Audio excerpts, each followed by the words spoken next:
आज के इस क्लास में हम लोग एक्सरसाइज 16.3 के क्वेश्चंस को और आगे बढ़ाएंगे। पिछले क्लासेस में हम लोगों ने इसी एक्सरसाइज के क्वेश्चन नंबर 14 तक देखा था। आज के हम लोग क्लास में क्वेश्चन नंबर 15 से और आगे बढ़ाएंगे। तो पिछले क्लासेस में हम लोगों ने देखा आ रहा है कि हम लोगों के पास एक फॉर्मूला था कि probability of event is equals to number of favourable outcome by total number of outcome. उसके बाद हम लोगों ने एक फॉर्मूला देखा था जिसमें P अगर A और B अलग अलग इवेंट है तो PA plus PB minus of PA intersection B is equals to PA union B। तो इस क्वेश्चन में उसी फॉर्मूला को हम लोगों को यूज करना है। सबसे पहले बात करते हैं गिवन की कि गिवन क्या क्या है। तो गिवन है हमारे पास, पहला इंफॉर्मेशन है कि PE probability of happening of event E has been given as 1/4। PF ये वैल्यू हमारा दिया हुआ है 1/2 and probability of E and F and मतलब intersection PE intersection F is equals to 1/8। What we have to find is पहला PE और F, E और F यानी कि PE यूनियन F हम लोगों को फाइंड करना है। ठीक है, तो सबसे पहले हम लोग जानते हैं formula. We know that formula क्या था हमारा, PE union F is equals to PA plus PB minus of PA intersection B। तो यहां पर चूंकि E और F के टर्म में है तो हम लोग E और F के टर्म में ले लेते हैं, मींस कि PE plus PF minus of PE intersection of F। तो हम लोगों को निकालना है P और F, यानी PE का जो वैल्यू है उसको यहां पुट करते हैं 1/4 plus PF 1/2 minus of PE intersection F 1/8। अब इन तीनों का जब हम लोग एलसीएम लेंगे तो ये आएगा हमारा 8, 4 2 जा 8 प्लस 2 4 जा 8, 8 1 जा 8 मींस की minus of 1। 4 plus 2 6, 6 minus of 1 is equals to 5/8। Means कि ये जो वैल्यू आया PE और F ये हमारा कितना आया 5/8। अब क्वेश्चन नंबर 2 है, उसमें हम लोगों को फाइंड करना है कि P not E and not F। ठीक है, जिसको हम लोग सिंबलिकली लिखेंगे तो ये हमारा क्या आएगा, P नॉट E मींस की not E intersection of not F। तो हमारे पास एक फॉर्मूला है जिसको हम लोग बोलते हैं De Morgan's law. By De Morgan's law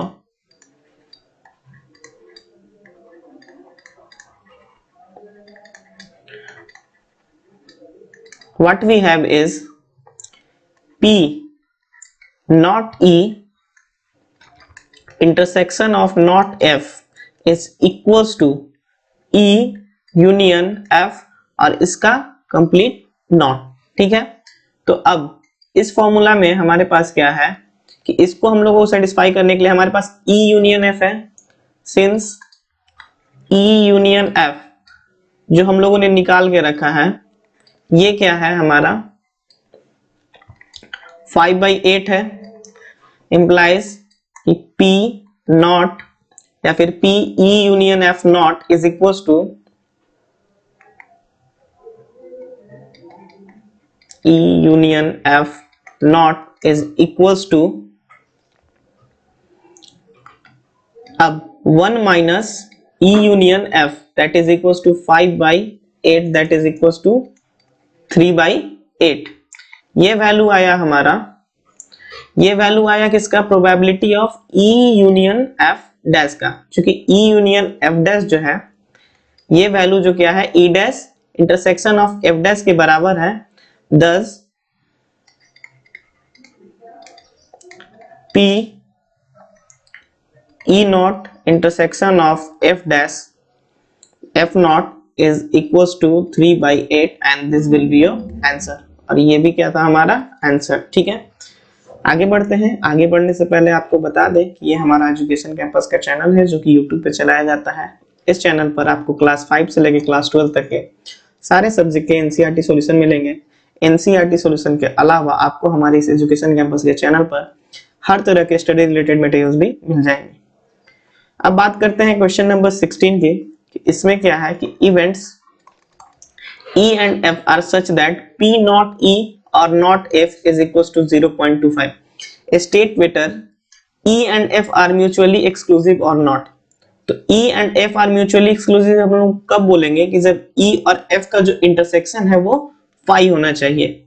ठीक है, इन दोनों का इंटरसेक्शन अगर हम लोग फाई निकाल लेते हैं तो हम लोग बोलेंगे कि these two events are mutually exclusive। तो गिवन है हमारे पास कि given P not E or not F is equals to 0.25 means कि हमारे पास है P E not और F not is equals to 0.25।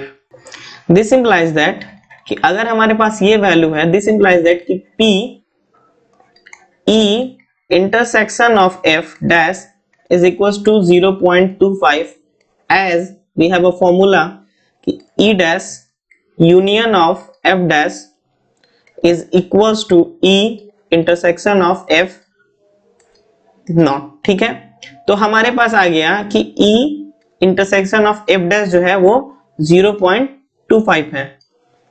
Since P E intersection of F dash is equals to 0.25, this implies that P E intersection of F is equals to 1 minus of P E intersection of F dash, that is equals to 1 minus of 0.25, that is equals to 0.75। Means कि हमारे पास क्या है कि probability of E intersection of F ये क्या आ गया 0.75 आ गया। दिस इंप्लाइज दैट कि E intersection F is equals to not equals to 5। अगर यहाँ पर 5 आता तो प्रोबेबिलिटी जो होता वो समथिंग 0 आता। ठीक है, लेकिन यहाँ तो प्रोबेबिलिटी 0.75 आ रहा है, मींस कि E इंटरसेक्शन F जो है वो खाली नहीं है। thus E and F are not mutually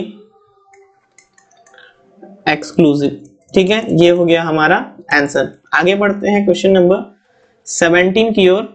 question number 17 में 3 चीज निकालना है हम लोगों को। ठीक है, पहले गिवन की बात करते हैं कि गिवन हमारे पास क्या क्या इंफॉर्मेशन है उसको एक बार देख लेते हैं। हमारे पास है PA probability of happening of event A is 0.42। PB ये है हमारे पास 0.48 एंड तीसरा है PA and B that is equals to 0.16 means कि PA intersection of B is equals to 0.16। ठीक है, अब पहला डिटरमाइन करना है हमको P not A। ठीक है, that is equals to P that is equals to 1 minus of PA। ये हमारा क्या हो जाएगा 1 minus of 0.42 that is equals to 0. अब 1 में से 0.42 हम लोग सब्ट्रैक्ट करेंगे मींस कि 0.58। ये हमारा आया P A नॉट का। दूसरा है हमारे पास कि P not B that is equals to, इसको हम लोग इस तरह से लिख सकते हैं not B that is equals to 1 minus of PB। तो PB जो है हमारा ये है हमारा 1 minus of 0.48 that is equals to 0.52।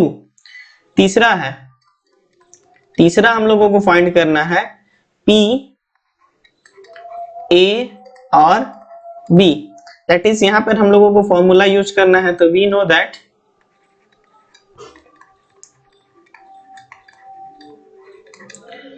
P A और B, या फिर जब हम लोग बात करते हैं P A union of B की, तो ये हमारा होता है PA plus PB minus of P A intersection of B.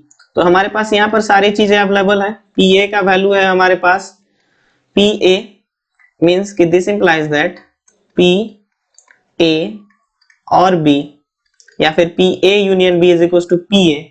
P A जो है हमारे पास है 0.42 plus 0.48 minus of 0.16 that is equals to, अब 0.42 और 0.48 करेंगे तो ये वैल्यू आ जाएगा हमारा 0.9 and 0.90 minus 0.16 is equals to 0.74 and this will be your answer.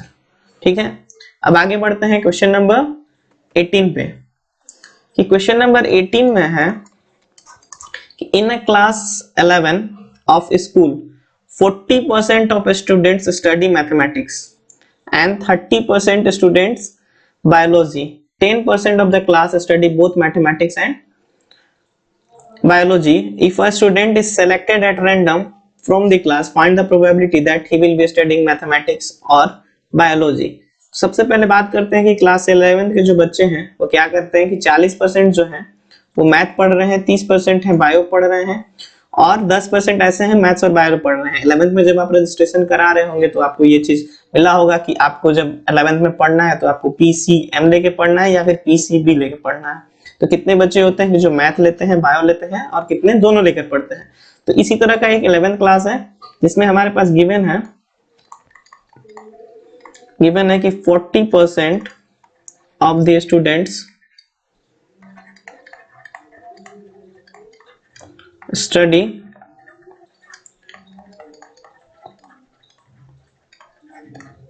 Mathematics, दूसरा है 30% of the student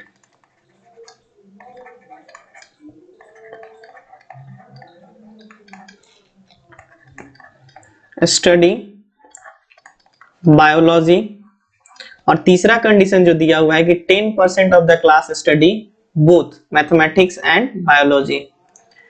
10% of the student study both. ठीक है, मीन्स कि ये प्रोबेबिलिटी जो है हमारा दिया हुआ है कि अगर मैथ का प्रोबेबिलिटी m ले लेते हैं तो pm का वैल्यू दिया हुआ है 40% मीन्स 0.40। तो अगर मैथ को हम लोग pm बोलते हैं तो pm का जो वैल्यू दिया हुआ है वो दिया हुआ है 40% मीन्स की 40/100 दैट इज इक्वल्स टू 2/5। ठीक है, अब 30% स्टूडेंट बायोलॉजी यानी पीबी जो दिया हुआ है ये हमारे पास दिया हुआ है 30/100 that is equals to 3/10 and 10% of the student study both means की P M and B means की इंटरसेक्शन ऑफ बी ये दिया हुआ है 10/100 दैट इज इक्वल्स टू 1/10। ये तो हो गया हमारे पास तीनों। अब हम लोगों को निकालना है कि find the probability that he will be studying mathematics और बायोलॉजी मींस कि हमको निकालना है यूनियन कि या तो वो मैथ्स पढ़ रहा होगा या तो वो बायो पढ़ रहा होगा, वो कितना होगा। ठीक है, तो वी नो दैट जो फॉर्मूला होता है कि P A plus P B minus of P A intersection B is equals to P A union of B. This implies that अब हम लोग अपने क्वेश्चन पे आते हैं कि PM प्लस PB जो कि बायोलॉजी है PM intersection of B is equals to PM union B implies, अब ये दिया हुआ है हमारे पास 2/5 plus 3/10 minus of 1/10 is equals to PM union of B implies 10 LCM ले लिया हम लोगों ने 4 plus 3 minus 1 is equals to PM union B implies PM union B is equals to 4 plus 3 7 7 minus 1 6 6/10 that is equals to 0.6। Thus जो final answer होगा हमारे पास thus the probability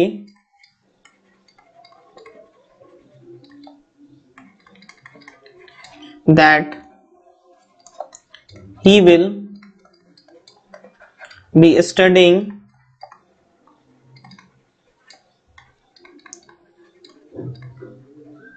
mathematics or biology is 0.6। ठीक है। अब question number 19। तो question number 19 है कि in entrance test that is graded on basis of two examination, the probability of a randomly chosen student passing the first examination, first exam में passing का ये दिया हुआ है क्या, probability, and the probability of passing second examination is 0.7।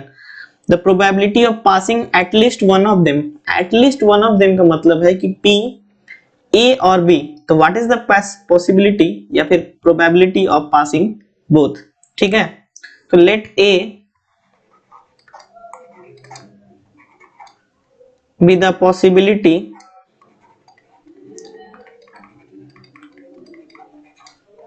of passing first examination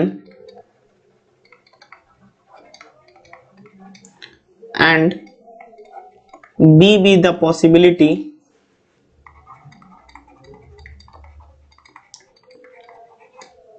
of passing second examination। ठीक है, तो अगर हम लोग बात करें कि अकॉर्डिंग टू क्वेश्चन, तो अकॉर्डिंग टू क्वेश्चन हमारे पास जो इंफॉर्मेशन है कि पी ए दिया हुआ है 0.8, पी बी दिया हुआ है हमारे पास 0.7 and at least one of them means कि P A union of B is equals to 0.95 and what we have to find is the probability of passing both। तो अगेन हम लोग यहां पर अपना फॉर्मूला यूज करेंगे कि using PA plus PB minus of PA intersection B is equals to PA union of B। ठीक है, अब दिस इंप्लाइज दैट PA का value 0.8 plus 0.7 minus of PA intersection of B is equals to 0.95। This implies that 8 plus 7 यानी 1.5 minus of 0.95 is equals to PA intersection B। ठीक है, 1.5 minus 1 that is 0.5 plus उसमें 0.5 करते हैं means की 0.55 is equals to P A intersection of B. thus the probability of passing the both examination is, thus the probability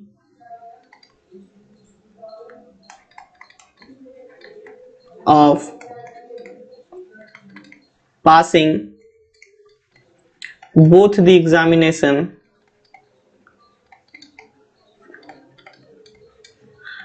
is 0.55 and this will be your answer। आगे बढ़ते हैं, next जो है question number हमारा 20। Question number 20 में क्या है कि the probability that a student will pass the final examination in both English and Hindi is 0.5 and the probability of passing neither is 0.1। if the probability of passing English and examination is 0.75, what is the probability of passing the Hindi examination। ठीक है, तो यहां पर हमारे पास उसी तरह का question है कि let A and B be the event या फिर possibility of passing English and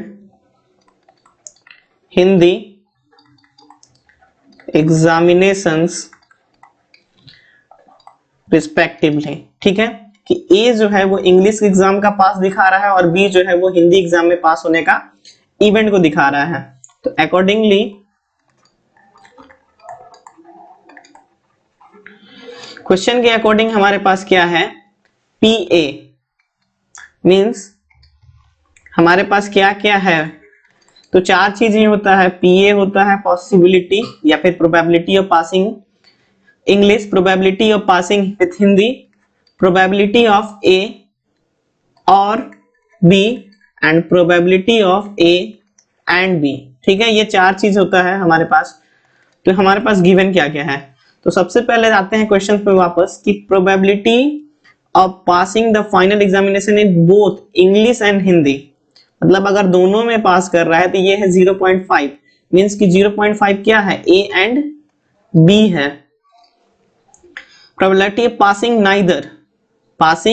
neither means कि इस बार क्या दिया हुआ है, एक नया चीज है कि दोनों नहीं पास कर रहा है मींस कि P not A intersection of not B is equal to 0.1, ये इस बार एक नया चीज दिया हुआ है।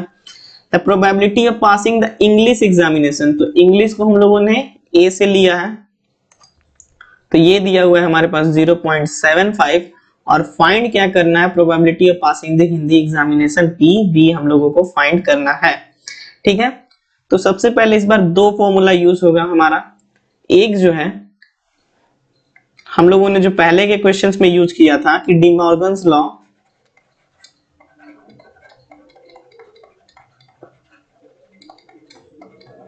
इसमें क्या कहता है कि हमारा A union B not is equals to A not intersection of B not. ठीक है, अब हमारे पास क्या है कि A not intersection of B not, this implies that कि ए यूनियन बी नॉट, ये वैल्यू भी हमारा हो गया 0.1, this implies that A union of B, ये क्या हो गया हमारा पास 1 minus of 0.1 that is equal to 0.9। हमारे पास ए यूनियन बी का वैल्यू आ गया 0.9। अब जो हमारा इनिशियली जो फॉर्मूला हम लोग यूज कर रहे थे उसको यूज करेंगे, using P A plus P B minus of P A intersection of B is equals to P A union of B. This implies that P A का वैल्यू यहां पर है 0.75, पी बी हम लोग निकाल रहे हैं minus of P A intersection B that is equals to 0.5 is equals to 0.9। ठीक है, this implies that 0.75 minus of 0.5 that is equals to 0.25, और ये 0.25 इससे सब्ट्रैक्ट होगा मींस कि P B is equals to 0.9 minus of 0.25। ठीक है, this implies that P B is equals to 1 minus of 0.25, ये होता है हमारा 75 मींस कि ये कितना होगा हमारा 0.65, यानी कि probability of passing the Hindi examination is 0.65। Thus, the probability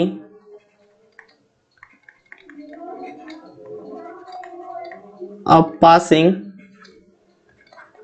the Hindi examination is 0.65 and this will be your answer। अब आते हैं इस एक्सरसाइज 16.3 का आखिरी क्वेश्चन है जो कि हमारा है एक्सरसाइज क्वेश्चन 21 कि in a class of 60 student, मतलब टोटल नंबर ऑफ स्टूडेंट कितने हैं, 60 हैं। ठीक है, जो इंफॉर्मेशन हम लोगों को मिल रहा है उसको हम लोग लिख ले रहे हैं सबसे पहले कि टोटल नंबर ऑफ स्टूडेंट क्या है, टोटल नंबर ऑफ स्टूडेंट्स ये क्या है हमारे पास 60 है। 30 opted for NCC, the number of student who opted for NCC is 30, 32 opted for NSS and 24 opted for both NCC and NSS। If one of these student is selected at random, find the probability that the student opted for NCC or NSS। ठीक है, तो total number of student हमारे पास 60 है, तो number of students who opted for who opted for क्या है हमारे पास, NCC है, ये वैल्यू है हमारे पास 30। दूसरा है कि number of student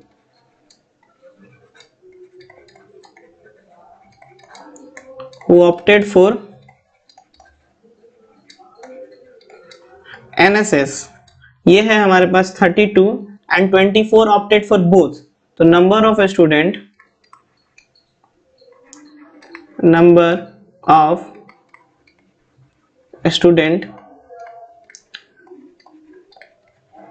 who opted for both the examination is 24।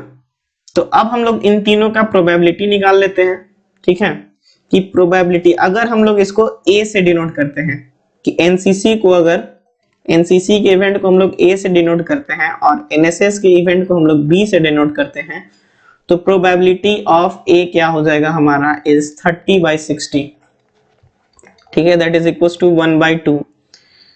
And probability of B, ये हमारा क्या हो जाएगा 32/60, that is equals to 8/15। And probability of opted for both है, मींस कि ए इंटरसेक्शन ऑफ बी का बात हो रहा है यहाँ पर 24/60, दैट इज इक्वल्स टू 2/5, ठीक है।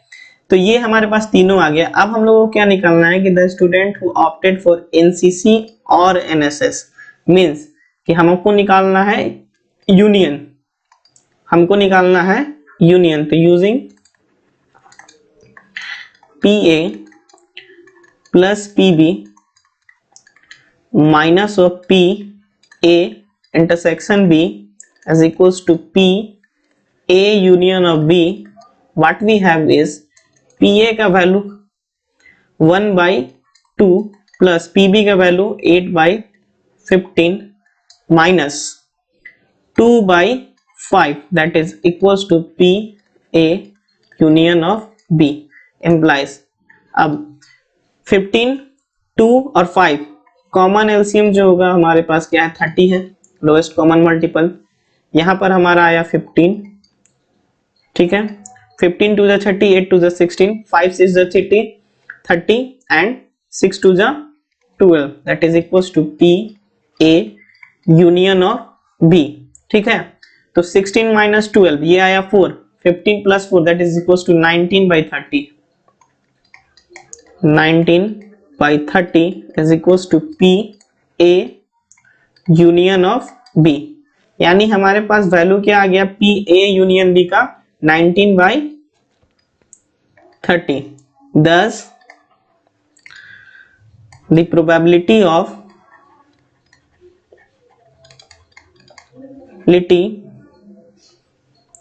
that the selected student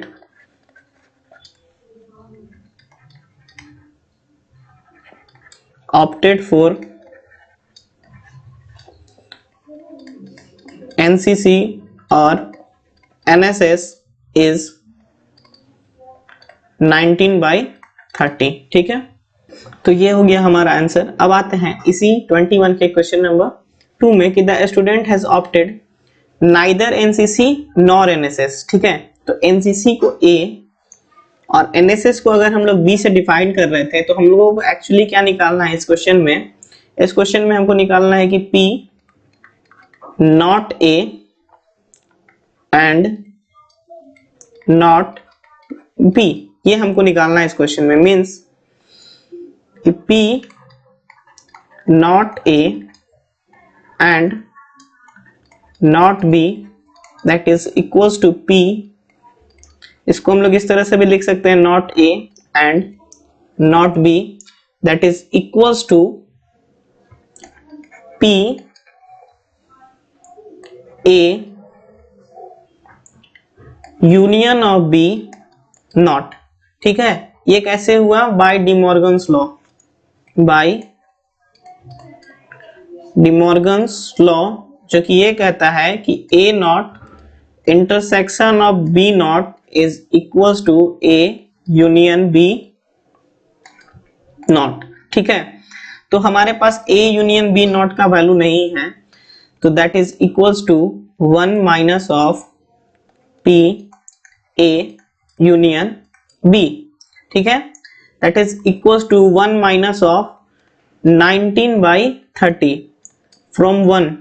पिछले क्वेश्चन में हम लोगों ने दिखा था कि P A और B का वैल्यू कितना है 19/30, that is equals to 11/30।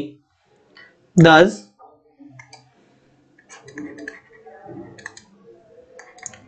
the probability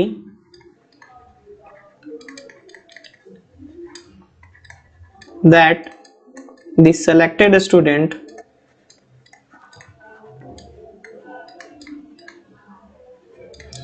has opted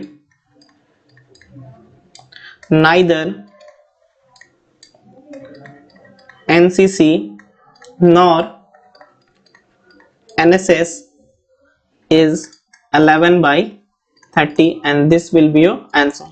अब आते हैं लास्ट क्वेश्चन के लिए आज के, जो कि हमारे पास कि the student has opted NSS but not NCC, ठीक है, कि ऐसा स्टूडेंट जो कि NSS तो ऑप्ट किया है बट नॉट NCC, ठीक है। इसके लिए हम लोग क्या करेंगे कि पहले हम लोगों को नंबर फाइंड करना होगा कि ऐसे नंबर ऑफ स्टूडेंट कितने हैं जो कि NSS में तो हैं लेकिन उन्होंने NCC नहीं लिया है, ठीक है। तो सबसे पहले बाय यूजिंग वेन डायग्राम हम लोग इस क्वेश्चन के लिए वेन डायग्राम बनाएंगे। तो अगर हम लोग A से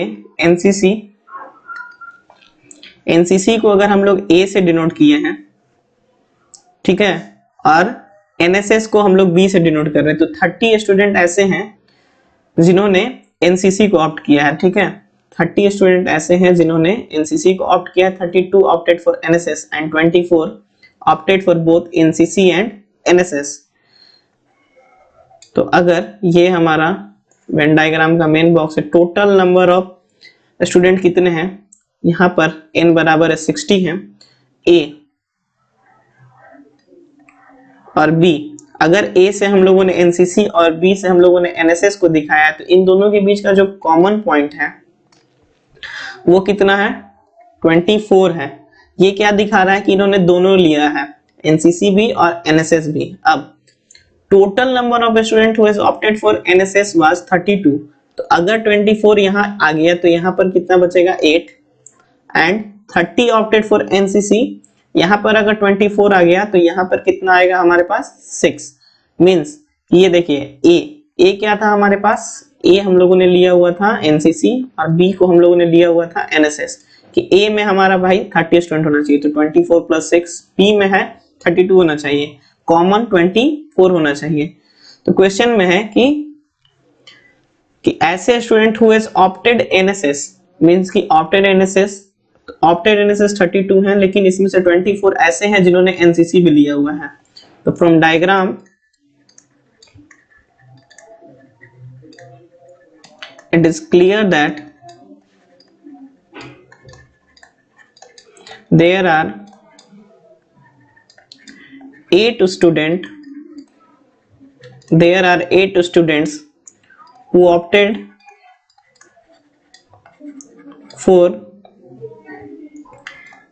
NSS but not NCC. Thus the probability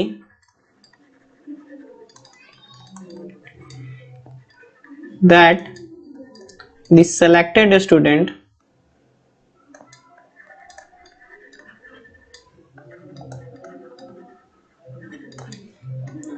has opted NSS but not NCC is 8/60, that is equals to 2/15 and this will be your answer, ठीक है। इसी क्वेश्चन के साथ हमारा ये आज का क्लास खत्म होता है। इस क्वेश्चन के साथ हमारा एक्सरसाइज 60.3 भी खत्म होता है। नेक्स्ट क्लास में हम लोग इसी चैप्टर प्रोबेबिलिटी के मिसलेनियस क्वेश्चन को करते हुए नजर आएंगे। Thank you so much.